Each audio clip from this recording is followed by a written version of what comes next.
They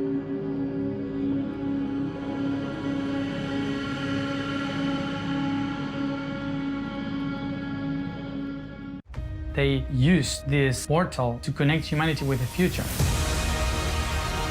What are these elongated heads? After the Great Flood, the gods turned mud into a kingdom. Vitakasha shows up mysteriously after a global flood. Ley lines create unique portals all over the world. Giants have been found.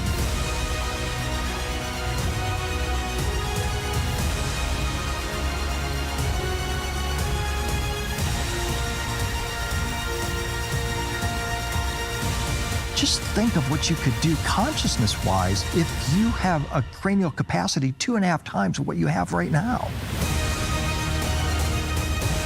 This is why they choose this region to settle the guide for humans to understand where we are heading to, where we are going to.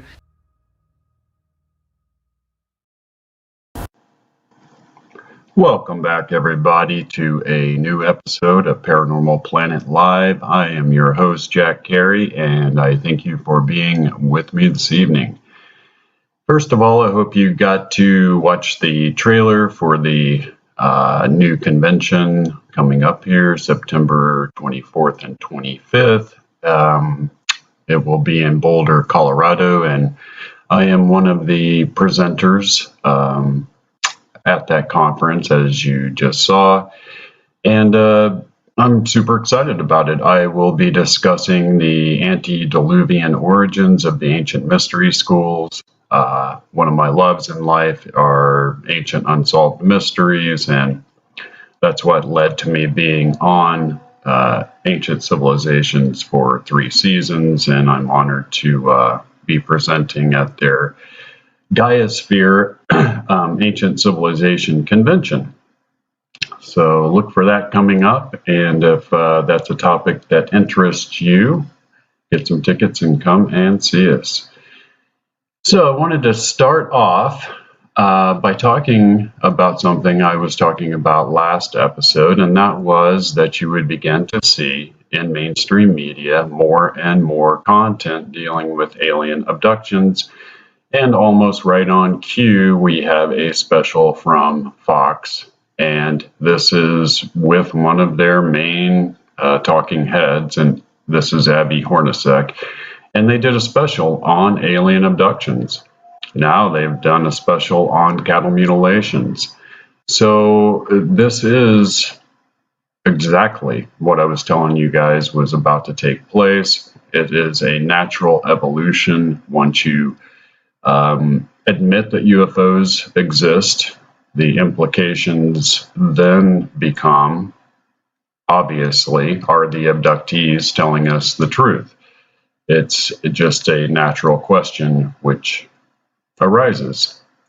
And speaking of a recent tweet by Whitley Strieber, the famous UFO abductee and author, and he says, "It looks to me as if there is a dizzying time of change coming. China seems to be on the verge of attacking Taiwan. I think it could happen within weeks." He's probably correct. "Also, as soon as next week, I hear there are going to be some very surprising UFO disclosures." Wild. Well, he is in a very good position to know such things with his connections in the UFO community, and I would bet that he is correct in that.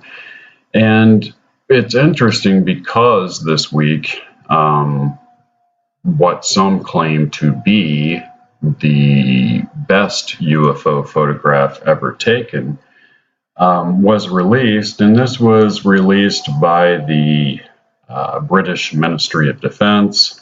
It was part of their UFO files. And this photograph was taken at a time before there was widespread software for photo manipulation, that sort of thing. And because of that, and because experts have studied the photograph. It's being called the best UFO photograph ever taken, and it is impressive. And obviously, you can see the RAF jet that was there swooping past it. So I wanted to show you guys something I came across here. And it really caught my attention for a number of reasons. So take a look and listen.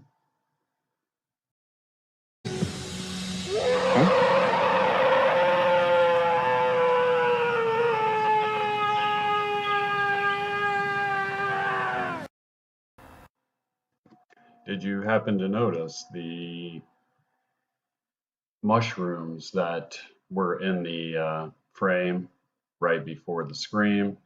This was a gentleman that was out picking wild mushrooms, and that was the response that he got and was able to record. And I wanted to bring it up before we get to the main topic, because this is something I've pointed out a number of times in the missing 411 cases in the national park system. I've pointed out that David Paulides has talked about the berry picker cluster of missing people, as it's called. And these are all people who went missing while picking wild berries or mushrooms, etc. This to me, it led me to, obviously, to the idea that these people were being abducted by Bigfoot creatures because of competition for that food supply. We know that the creatures feed off of those things. They know when they're in bloom, and there is always a high probability chance, if you're in an area with Bigfoot and you're picking berries that are freshly bloomed in that area, there's a high probability chance of encounters simply because of that. And here's a perfect example of a gentleman who was out picking wild mushrooms, and there in the wood line was a Bigfoot who saw him doing that and was attempting to scare him away from the food source. It makes natural sense. Now on the screen, you're seeing a map of above is all of the missing 411 cases, and below is a map of all of the cave systems in North America. And you can see there's almost a direct correlation. If you overlay those two maps with a map of all of the credible Bigfoot sightings in North America, they are all three a spot-on match. I don't believe that that can occur by sheer coincidence. And because we're in the summer, because people are out doing those sorts of activities, it's something that I like to point out each summer as we go along. If you're somebody who goes out and actively, picks things in the wild, just beware. Be very cautious. There are things in those woods that most people have no idea about. So let's get on to our main topic here. And for a long time now,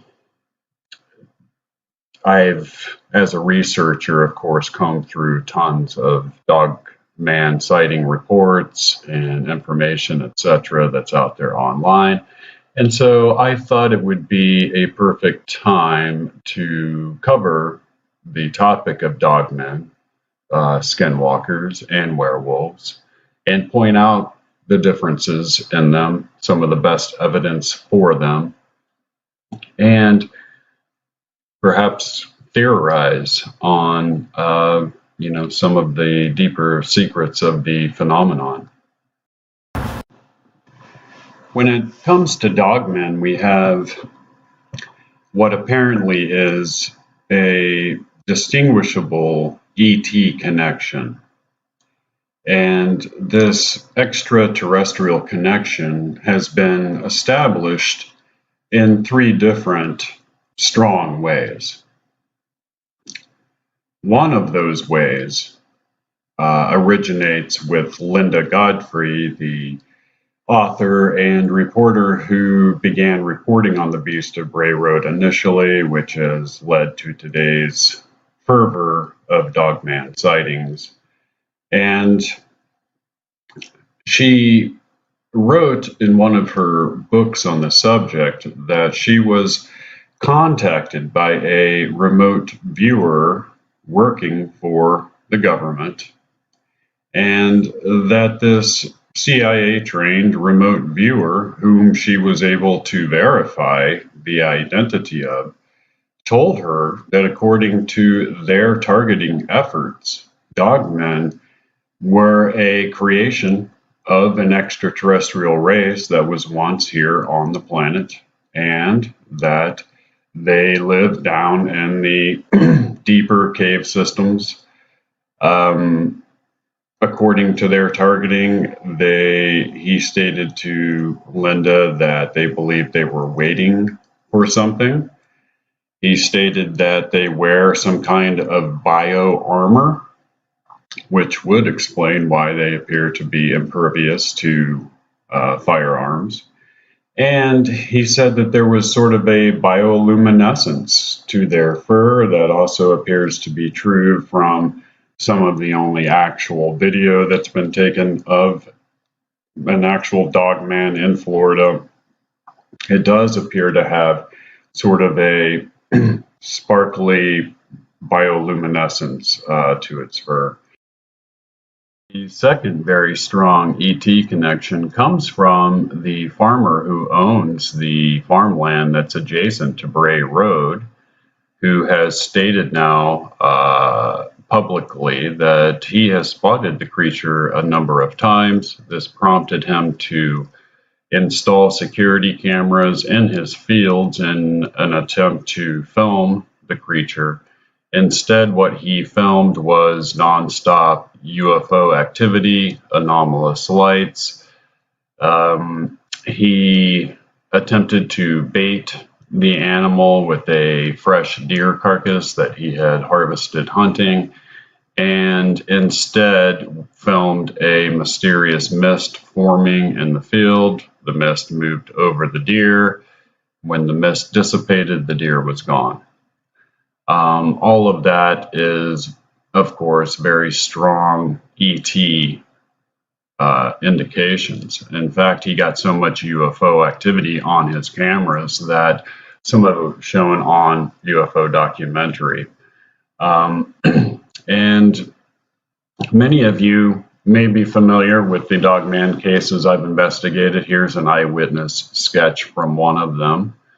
Claimed he saw a man basically in mid-transformation. Here is another eyewitness from the same area. Said he saw a woman transform into a wolf. And this is a print sent on the window of this woman's car from the area of Oklahoma, showing what she believed was a dogman print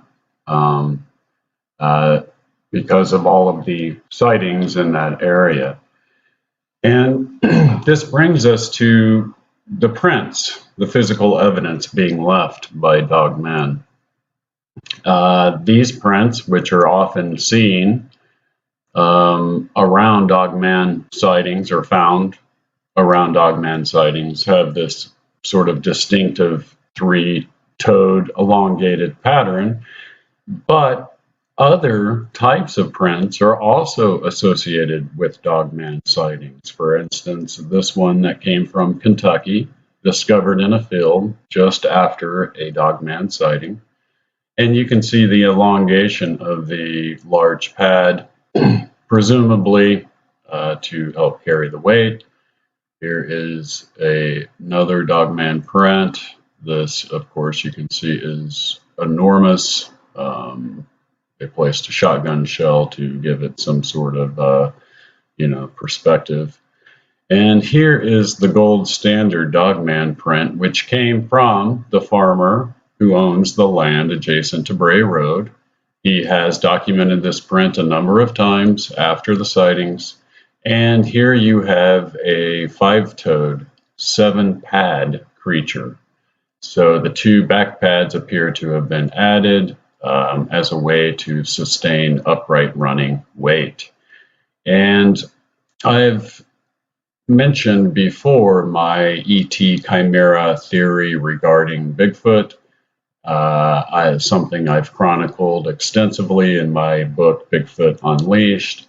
And with the Dogman, I believe exactly the same scenario is taking place, that these are, in fact, a chimera animal constructed by an ET intelligence to carry out some form of function that we can only speculate at right now.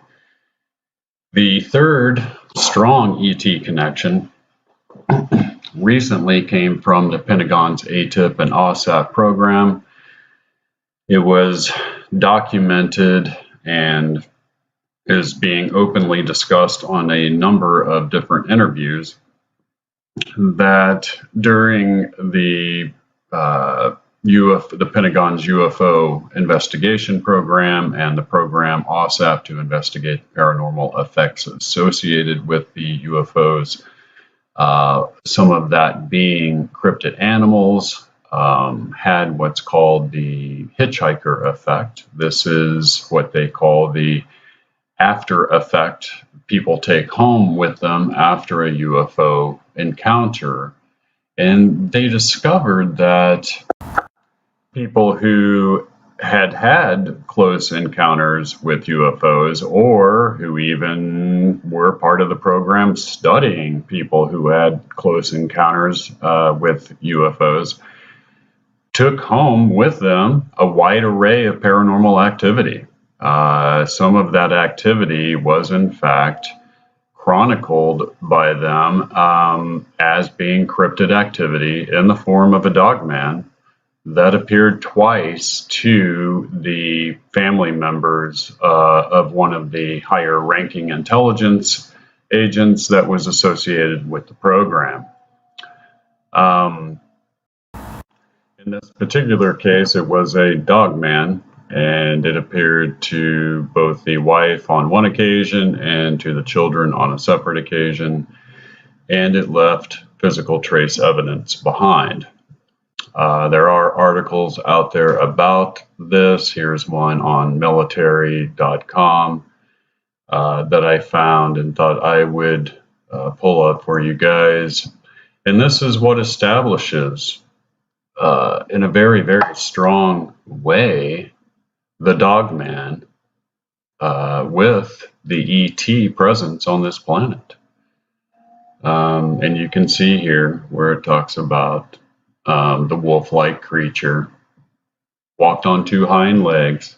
See, these people didn't even know what to call it. They have never heard the term dogman before this came out. This was to them just some bizarre chimera-looking creature, half man, half wolf, walking around with a big canine head. And they considered it a big part of the overall hitchhiker effect, which they have established beyond a doubt to be connected to the UFO phenomenon, which we know is coming from an extraterrestrial presence on this planet. So that is the ET connections to Dogman at this time. And we should move on and let's talk about Skinwalkers, because Skinwalkers, of course, aren't dogmen, and Skinwalkers are not werewolves. And most people confuse a Skinwalker with what's called just a shapeshifter, and there are big differences. First of all, Skinwalker witches are only found in the Navajo culture. So if you're not a Navajo, the likelihood of you being a Skinwalker is really 0. There probably have never or maybe only a handful of white people ever been indoctrinated into a Skinwalker coven or cult, which is what they are within the Navajo population. They are considered a witch from an ancient lineage that practices a very potent form of black magic. This is one of two only known authentic photographs of a Skinwalker witch taken in the 1800s. So you get to at least see how they dress and what they look like. Now, when it comes to the Skinwalker witch, some people believe that they're able to physically transform into a wolf or another kind of a creature, much like a shapeshifter does.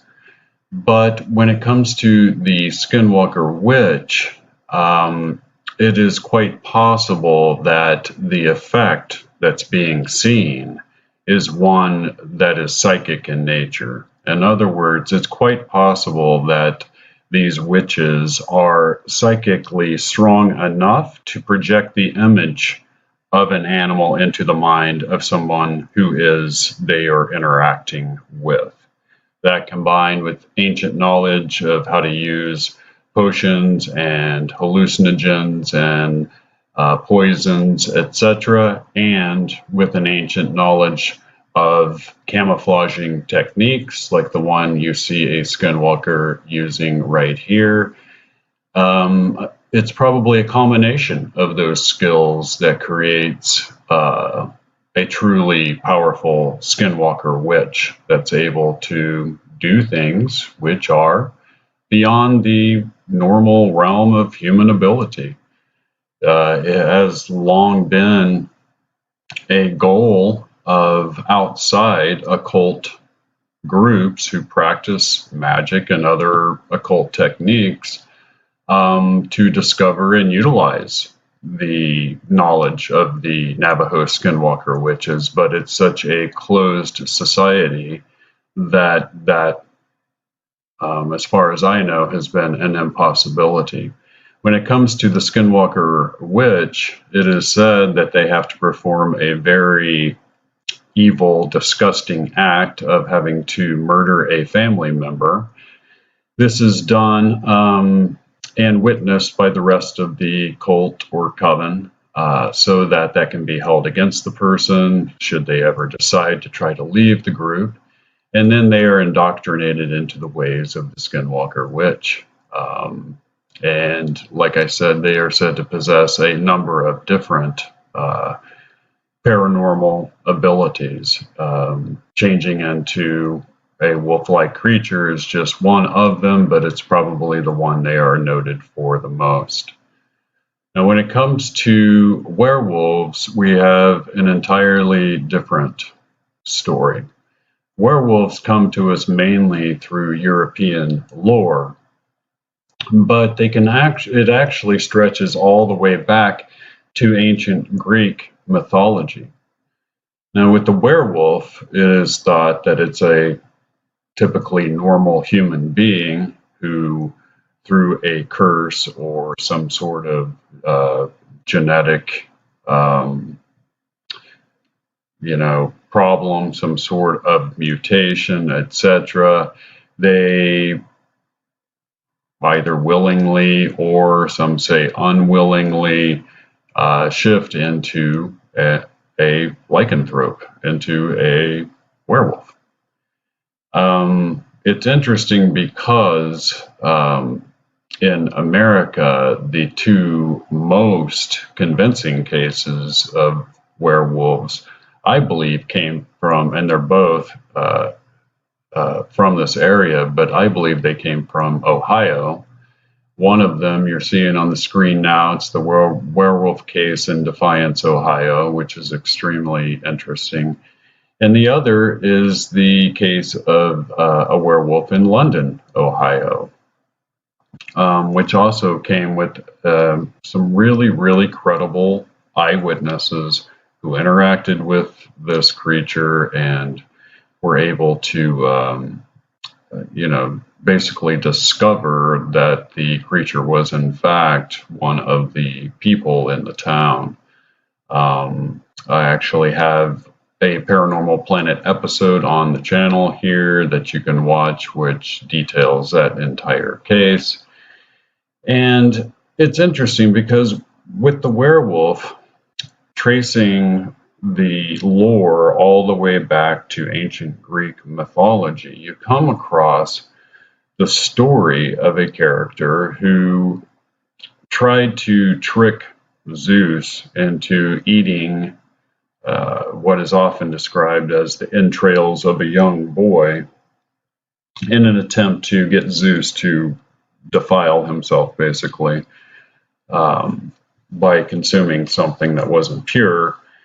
And as a punishment, Zeus struck all of his 50 children with a thunderbolt, and in most accounts turned them into wolves. And the character's name is Lycano, and I'll pull up a little summary on that mythology. And it's important because any folklorist or mythology professor will tell you that in each one of these stories, there is an encapsulation of a truth of some kind. And that's the reason why the stories were designed in the first place, was to carry on a central truth. And in the story of this character, we may in fact have discovered a very important clue. And here is an ancient tale of a godlike being turning humans into wolf-like creatures, and this was said to have occurred shortly before what in Greek mythology is called Deucalion's flood. In other cultures, it was called the Great Flood, or Noah's Flood, or the Biblical Flood. It was recorded in all cultures. And in Sumerian lore, it is discussed with the character Utnapishtim, who is really the biblical Noah.